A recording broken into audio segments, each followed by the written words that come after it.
가상의 룸메이트. 인천의 한 오래된 대학 기숙사에는 학생들 사이에서 이상한 이야기가 전해진다. 3구역 이후 수년간 굳게 닫혀있던 나무문. 사람들은 그 방에서 한 여학생이 목을 매 자살했다고 말한다. 그녀의 죽음은 너무도 의문스러워 학교 기록에서도 언급을 피했다. 그때부터 3구역 이호는 마치 존재하지 않는 방처럼 잠겨버렸다. 그러나 올가을, 신입생 민지는 바로 그 방을 배정받게 되었다. 관리인의 이유는 간단했다. 방은 새로 단장했으니 아무 문제 없어. 서류상으로는 다른 방과 다를 바 없이 깨끗했다. 민지가 이사하던 날 가랑비가 내렸다.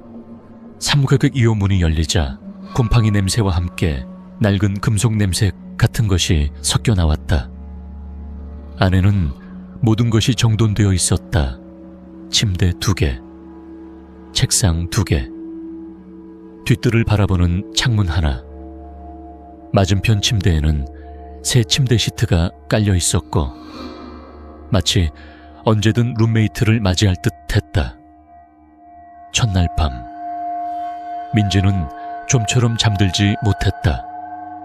자정 무렵쯤 타닥, 타닥, 타닥. 맞은편 침대 쪽에서 키보드 두드리는 소리가 났다. 민지는 속으로 웃었다. 룸메이트가 공부벌레인가 보네. 밤에 공부하는 건 나쁘지 않네. 누군가 곁에 있다는 느낌에 안도하며 잠들었다. 다음 날 아침, 맞은편 책상은 깨끗했고 컴퓨터는 꺼져 있었으며 의자도 가지런했다. 밤새 누가 앉아 있었던 흔적은 없었다. 기숙사 관리인에게 묻자 그는 어깨를 으쓱했다. 내 룸메이트는 아직 이사 안 왔어. 그날 밤 또다시 키보드 소리가 들렸다. 이번에는 낮게 웃는 소리까지 섞여 있었다. 민지는 등골이 서늘했지만 점점 그 소리에 익숙해졌다. 긴 밤 동안 민지는 자신의 고민 학업 압박, 발표, 그리고 향수병을 이야기하기 시작했다. 그럴 때마다 키보드가 몇 번 타닥거리며 마치 대답이라도 하는 듯 했다.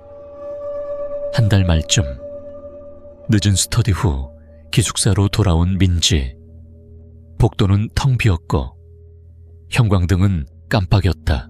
3구2호 문이 살짝 열려 있었고 안에서는 희미한 파란빛이 새어나왔다. 들어가 보니 맞은편 의자가 천천히 돌아가고 있었다. 화면에는 채팅창이 열려 있었고 문자가 깜박였다. 내 얘기를 듣는 게 좋아. 하지만 내일 난 떠나야 해. 넌 여기 나랑 남아줄 거지? 민지는 등줄기에 차가운 기운이 스쳤다. 그 순간 휴대폰이 울렸다. 기숙사 관리인의 문자였다. 너 괜찮지? 내 룸메이트는 3년 전 3구역 2호에서 죽은 채 발견됐어. 민지의 손이 떨렸다. 의자는 천천히 멈췄고 매일 밤 들리던 키보드 소리가 사라졌다. 화면 속 커서가 깜박이며 글자가 하나씩 나타났다. 난 기뻐. 드디어 네가 날 봐줬네. 불이 꺼졌다. 짙은 어둠 속 민지의 귀 바로 옆에서 숨소리가 들렸다. 그리고 키보드 소리 느리고 무겁게 그녀의 이름을 한자 한자 타이핑하는 소리였다. 끝나지 않는 복도 오늘 밤. 지수의 야간 근무는 언제나처럼 시작됐다. 고요하고 차갑고 대구의 오래된 병원, 특유의 소독약 냄새가 스며있는 공기 속에서 벽시계가 새벽 1시를 가리키자 병원 내선 전화가 울렸다. 근무 주임의 건조한 목소리가 들려왔다. 지수, 이 서류를 B동으로 가져가. 7층 복도를 지나가면 빨라. 지수는 순간 손이 멈췄다. 7층은 오래전부터 비워져 있었다. 이유를 말하는 사람은 없었고, 다만 환자에게 안전하지 않은 일이 있었다는 소문만 돌았다. 하지만 명령은 명령이었다. 지수는 외투를 걸치고 서류를 꼭 끌어안은 채 엘리베이터에 올랐다. 팅 문이 열리자 그녀 앞에는 길고 좁은 복도가 펼쳐져 있었다. 너무나 조용해서 귀 속 혈관을 타고 흐르는 핏소리마저 들릴 것 같았다. 천장에 매달린 형광등이 희미하게 깜빡이다가 툭 꺼져버렸다. 어둠 속에서 구두 소리가 복대 울려 퍼졌다. 그 소리는 길게 늘어져 마치 누군가가 뒤에서 발을 맞추며 걸어오는 듯했다. 지수는 뒤를 돌아봤다. 아무도 없다. 그녀는 침을 삼키며 걸음을 재촉했다. 계속 걸어도 양옆벽은 변함없었다. 닫힌 문들, 반복되는 방번호 751, 755, 755. 지수는 뒷목을 타고 흐르는 차가운 땀을 느꼈다. 이 복도는 분명 몇십 미터밖에 안 될 텐데. 그녀는 방향을 바꿔 뒤로 걸어갔다. 그러나 그곳에도 똑같은 복도, 똑같은 숫자들이 반복될 뿐이었다. 출구는 없었다. 심장이 귀 옆에서 울리듯 뛰었다. 그때 저 멀리 희미한 불빛 속에서 사람 그림자가 보였다. 하늘색 환자복을 입은, 머리를 풀어헤친 채 등을 보이는 환자였다. 지수는 떨리는 목소리로 다가갔다. 저기요, 혹시 출구가... 그 사람은 꼼짝도 하지 않았다. 그리고 지수가 몇 걸음 남겨두었을 때 그는 천천히 몸을 돌렸다. 그 얼굴에는 눈이 없었다. 깊게 파인 2개의 검은 구멍, 그리고 입가에는 귀까지 찢어진 듯한 긴 미소가 번졌다. 목 깊숙한 곳에서 툭 하는 메마른 소리가 났다. 지수는 비명을 지르며 달렸다. 그녀는 문이 살짝 열린 것을 발견하고 재빨리 안으로 뛰어들어 문을 닫았다. 안쪽은 더 어둡고 더 차가웠다. 앞에는 또 다른 복도가 있었지만 끝벽에는 커다란 거울이 걸려 있었다. 지수는 거울 앞으로 다가갔다. 거울 속에는 자기 자신이 비쳤다. 하지만 그 지수는 웃고 있었다. 거울 속 그녀의 손이 천천히 들리더니 마치 작별 인사하듯 흔들렸다. 그 순간 병원 방송이 부드럽지만 소름 끼치는 목소리로 울려 퍼졌다. 알려드립니다. 7725 환자 지수님은 0시 59분에 사망하셨습니다. 지수의 목구멍이 얼어붙었다. 뒤를 돌아봤다. 복도는 여전히 끝없이 이어져 있었다. 저 멀리 발소리가 들려왔다. 점점 가까워지고 있었다. 그리고 불이 꺼졌다. 끝없는 복도 오늘 밤. 지수의 야간 근무는 늘 그렇듯 더 조용하고 차갑고 대구의 오래된 병원, 특유의 소독약 냄새로 가득 차 있었다. 시계가 새벽 1시를 가리키자 내선 전화가 울렸다. 근무반장의 건조한 목소리가 들려왔다. 지수, 이 서류를 B구역으로 가져가. 7층 복도를 지나가면 빨라. 지수는 잠시 멈칫했다. 7층은 오래전부터 폐쇄된 곳이었다. 이유는 아무도 말하지 않았지만 환자들에게 안전하지 않은 일이 있었다는 소문만 떠돌았다. 하지만 명령은 명령이었다. 그녀는 겉옷을 걸치고 서류를 꼭 끌어안은 채 엘리베이터로 향했다. 팅 문이 열리자 지수 앞에는 길고 좁은 복도가 펼쳐졌다. 너무나 고요해서 자신의 혈액이 흐르는 소리까지 들릴 정도였다. 천장에 매달린 형광등이 깜빡이더니 툭 꺼져버렸다. 어둠 속에서 구두굽이 바닥을 찍는 소리가 길게 울려 퍼졌다. 그런데 그 소리는 뒤에서 따라오는 것 같았다.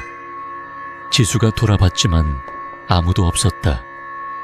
침을 삼키며 걸음을 재촉했다. 그러나 아무리 걸어도 양쪽 벽은 그대로였다. 닫힌 문들이 줄지어 있었고 방 번호는 계속 반복됐다. 751, 751, 다시 751. 식은땀이 등을 타고 흘렀다. 분명 복도는 수십 미터밖에 안 될 텐데 지수는 돌아가기로 했다. 하지만 뒤쪽 역시 똑같은 복도와 반복되는 숫자뿐. 출구는 없었다. 심장이 미친 듯이 뛰기 시작했다.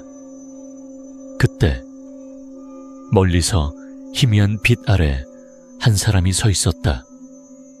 연한 하늘색 환자복을 입고 머리를 풀어헤친 채 등을 보인 사람.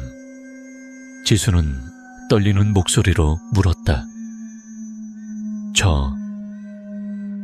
혹시 출구가 어디인지? 그 사람은 꿈쩍도 하지 않았다. 그리고 몇 걸음 더 다가가자 서서히 몸을 돌렸다. 눈이 없었다. 그 자리는 깊고 까만 구멍뿐이었다. 그리고 입은 귀까지 찢어진 채 길게 웃고 있었다. 목구멍에서 툭 하는 마른 소리가 울렸다. 지수는 비명을 지르며 달렸다. 그때 살짝 열린 문 하나가 보였다. 그녀는 그대로 뛰어들어 문을 쾅 닫았다. 안은 더 어둡고 더 차가웠다. 앞에는 또 다른 복도가 있었고 끝에는 큰 거울이 걸려 있었다. 지수는 거울 앞에 다가갔다. 심장이 미친 듯이 뛰었다. 거울 속에는 분명 자신이 있었지만 그 자신은 미소를 짓고 있었다. 그리고 그 손이 천천히 들리더니 작게 흔들었다. 마치 작별 인사처럼. 그 순간 병원 안내 방송이 부드럽게 울렸다. 하지만 그 부드러움 속에 소름이 돋았다. 안내드립니다. 환자 지수 77류효 0시 59분 사망하셨습니다. 숨이 목에 걸렸다. 뒤를 돌아봤지만 복도는 여전히 끝없이 이어져 있었다. 멀리서 발걸음 소리가 점점 다가오고 있었다. 그리고 불이 꺼졌다. 지하에서 걸려온 전화 폭우가 쏟아지던 밤, 빗줄기와 함께 바람이 낡은 유리창을 거세게 두드리고 있었다. 총괄 전화 교환실에 홀로 앉은 하나는 책상 위 희미한 전등 불빛 아래 피곤한 얼굴을 하고 있었다. 건물 안은 적막했고 오직 시계 초침 소리와 빗소리만이 공간을 채우고 있었다. 새벽 1시 13분이 되자 날카롭고 높은 전화벨이 정막을 찢었다. 하나는 수화기를 들었다. 긴급 전화입니다. 말씀하세요. 수화기 너머로 끊어질 듯 거친 숨소리가 들리더니 쉰 목소리의 남자가 절박하게 말했다. 살려 주세요. 나 묻혔어요. 숨을 쉴 수가. 귀 바로 옆에서 흙과 돌이 긁히는 소리가 났다. 마치 누군가 좁고 답답한 공간 속에서 미친 듯이 파내는 듯했다. 하나는 침착하려 애쓰며 물었다. 어디 계세요? 정확한 위치를 알려주세요. 하지만 신호가 약해. 그의 말은 잡음 속에 삼켜졌다. 그저 몇 단어만이 희미하게 들렸다. 공원 근처 오래된 묘비. 그리고 전화는 끊겼다. 하나는 곧바로 경찰에 신고했다. 경찰은 그날 밤 공원을 샅샅이 수색했지만 아무도 찾지 못했다. 다음 날 밤 같은 시각 전화벨이 또 울렸다. 그 목소리가 다시 들려왔다. 이번엔 훨씬 더 약하고 더 깊이 땅속으로 끌려 들어간 듯 했다. 여긴 너무 어두워요. 너무 추워요. 사방이 전부 흙이야. 그의 숨소리가 하나의 목을 감싸는 듯 가슴을 조여왔다. 그날 밤 하나는 단 한숨도 자지 못했다. 그녀는 컴퓨터를 켜고 공원 근처 실종 사건을 검색했다. 그러다 피가 얼어붙는 듯한 기사를 발견했다. 7일 전 산사태로 한 남자가 매몰됐다. 시신은 아직 발견되지 않았다. 카페 속 이야기꾼. 서울의 어느 겨울밤. 칼날 같은 찬바람이 옷 사이로 파고들었다. 민지는 좁은 골목을 헤매다 오래되어 보이는 카페를 발견했다. 노란 불빛이 희미하게 새어나왔다. 안은 조용했고 손님도 몇 명 되지 않았다. 구석자리엔 낯선 여자가 홀로 앉아 라떼를 천천히 저으며 마치 공간 너머를 바라보는 듯한 차가운 눈빛을 하고 있었다.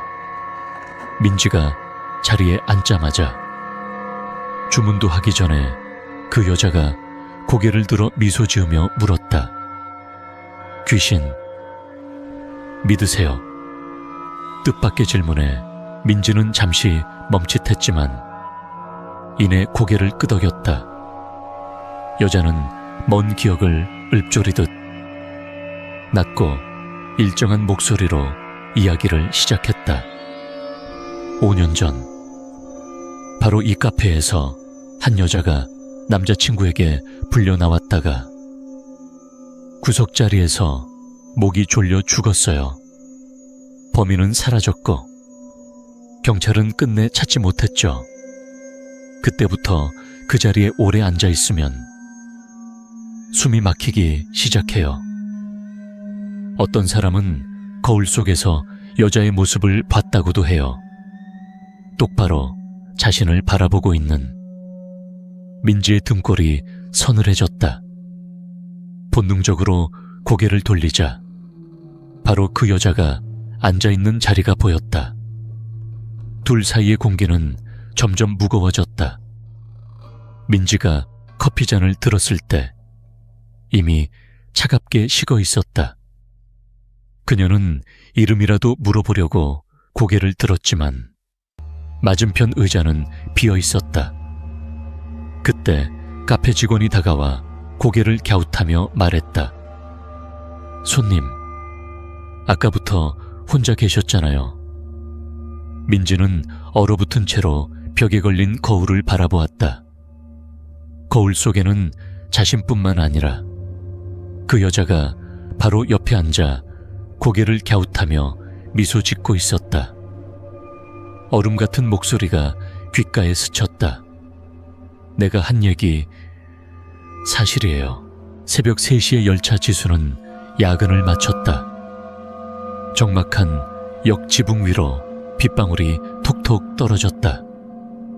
전광판에는 이상한 문구가 깜박이고 있었다. 다음 열차 03000 그 시각이라면 지하철 운행은 이미 한참 전에 끝났어야 했다.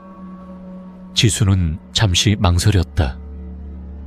하지만 낮고 둔탁한 기적소리가 울리자 은빛으로 반짝이는 열차가 조용히 역 안으로 들어왔다. 문이 열렸다. 아무 소리도 없이 차가운 공기만이 안에서 흘러나왔다. 객실 안에는 몇 명의 승객이 드문드문 앉아 있었고 모두 고개를 푹 숙인 채 석상처럼 미동도 없었다. 지수는 창가 쪽 자리를 골랐다. 열차가 출발했다.